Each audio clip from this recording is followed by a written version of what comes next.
Hi, Scott Orlin with Cinema Magazine. The terrific new TV series coming your way is called The Moskito-Küste, and I'm here with one of the stars, Meliisa George. Melissa, obviously there has been a book, there has been a prior film on this. Did you want to go back and immerse yourself at all before you tackled this project?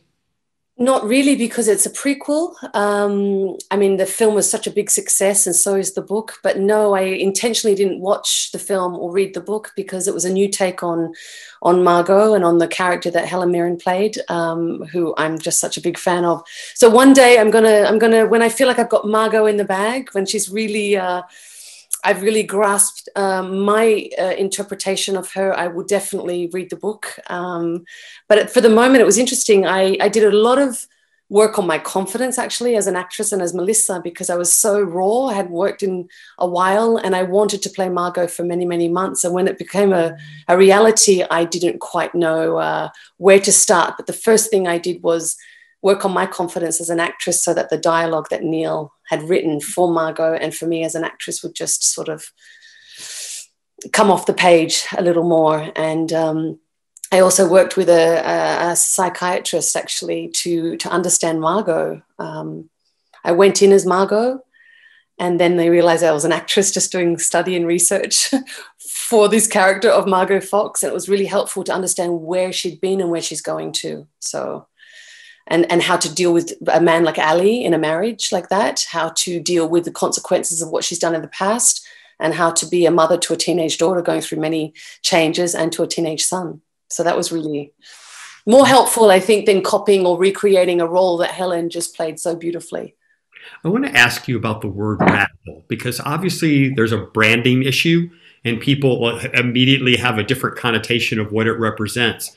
And yet when we watch these characters, and I don't want to give too much away, of being on the run because of something that they did that was deemed radical, how much information did it give you? Did it make you reassess who these people are? Um, Look, they've done something, yes, that's very radical, even by today's standards or even the standards of the past. They've done something, yes. I think that's very clear in the series. It was hard to take on a part like that and sort of believe everything she does is correct and for the better good. But when you see, hopefully, what we get out of this first season is that you love them enough to forgive them for what they've done or possibly have done, and watch them parent, knowing that they've done something that they shouldn't have done, and see this fugitive family on the run. And like them or hate them, I hope you love them and forgive them. And if you hate them, I don't think it's possible, to be honest, because who wouldn't want to be married to a dreamer like Ali? I mean, who wouldn't want to live in the Mosquito Coast, you know, and drink tequila and eat fish and just be with your children, away from capitalism and being told what to do and where to go, and, you know, the taxes and the this and all the paperwork you have to do. And this is a family that's like, you know what, we could start again. And this optimism is something that I really love about Margot and Ali, is that they're so optimistic about this new life that they're going to find in this random place called Casa Roja. I mean, let's But see. Let's see if they get there. but before they get there, they have some interesting altercations along the way.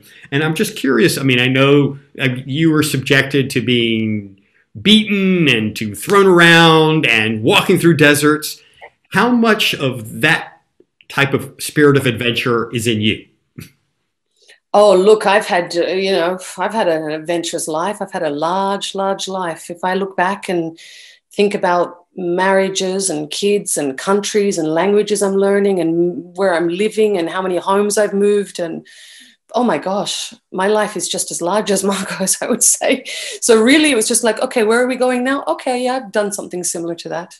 So And you're a parent yourself, and I know you yes. kind of had to be away from your kids while you were making this, Mm. but you had these two amazing young actors, and I know you started at an early age too, working. But is something like that just inherent that a family can just forge on screen? Because I believe the four of you were a real family. Those kids even looked like you guys. Their acting was just amazing. Oh, thank you. I think they're extraordinary. Both Logan and Gabriel are just extraordinary and mature. And we didn't leave each other's side. I mean, most times actors go from set and go home and just stay on their own and maybe do their own thing. There's not this family. The four of us were like glue. We would even leave Mexico and just go, you know, across the border just to have 3 days together in Palm Springs, for example, or just to be more together in a new environment and experience more together. And Logan and I didn't stop holding hands.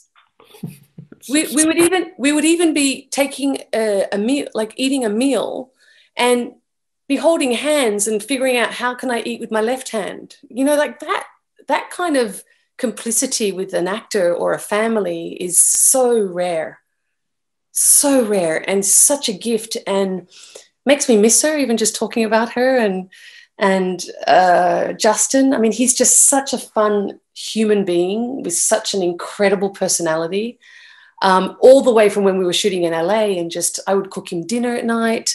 He would just come over. Sometimes he'd say, "What's for dinner?" And I'd be like, "Oh my God, I haven't even cooked anything for him." He's like my real husband, you know?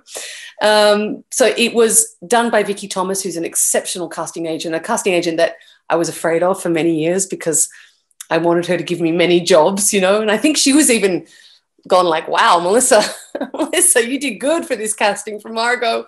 I think she was just as shocked as me when I got the part. But she also cast personalities, you know, like how would these actors get together and get along? Because a family like the Foxes, there has to be major connection. There's no other way. Well, congratulations. The show's terrific. Thank you so much, Melissa. And this is Scott. Till next time. Thank you. Cheers.